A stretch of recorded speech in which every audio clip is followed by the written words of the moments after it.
am Dr. Nicole Sheehan, 6th Opinion Veterinarian, here with an update on one of our worst skin cases we've seen, little Squat. Squat came to me at 8 months of age with a very severe skin infection condition, had seen many people, had many treatments.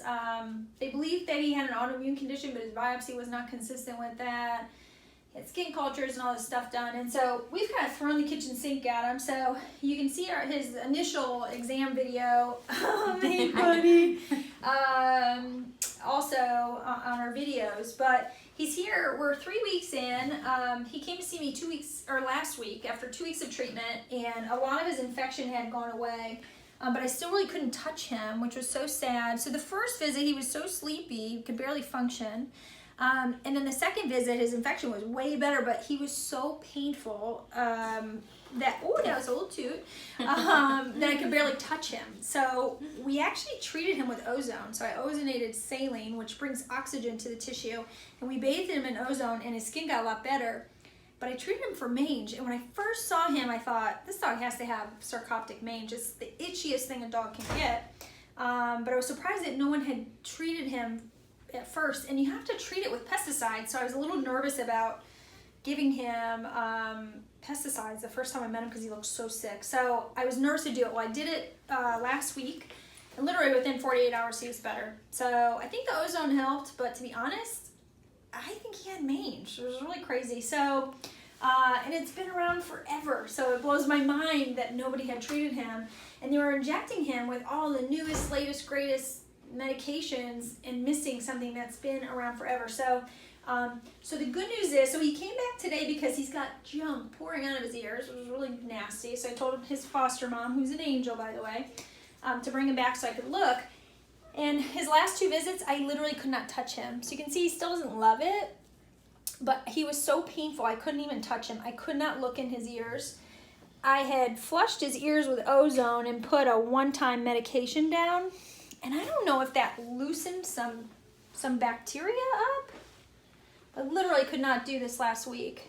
And they're gross. I mean, they're bad, and they're just pouring pus out of them, and they're covered in bacteria. So I don't know, but I literally couldn't even touch him. I couldn't make myself torture him to put an otoscope cone down there. So Kayleigh's gonna hold him, and I'm gonna see if he'll let me do that. If he's painful, I'm gonna bail, because this is really a slow and steady process for him. I don't need to push anything, immediately today, but I'm relieved that I can at least look. I'm sorry.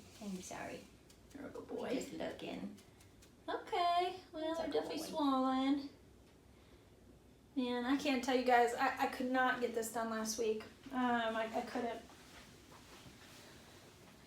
So probably I'm gonna change him over to a daily medicine. You're such a good boy. I'm trying a daily medicine where his foster mom can put something in there and we can clear up that infection.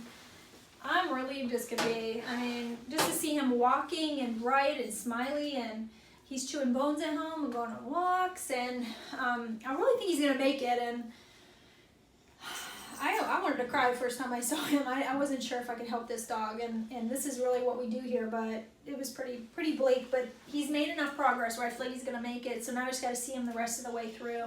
And if you look closely at his skin, this was all brick red before, and now it's just kind of pink. And then he's got some areas here where they're really actually pretty normal. And then back here where this crusty stuff is here, this is all bacteria, so this still has to, the infection still has to resolve here. He's not as hot to the touch. He definitely has some areas that are getting to be normal. And to be clear, I'm actually reducing his prednisone. So instead of upping his pred, we're actually reducing it to give his immune system a break.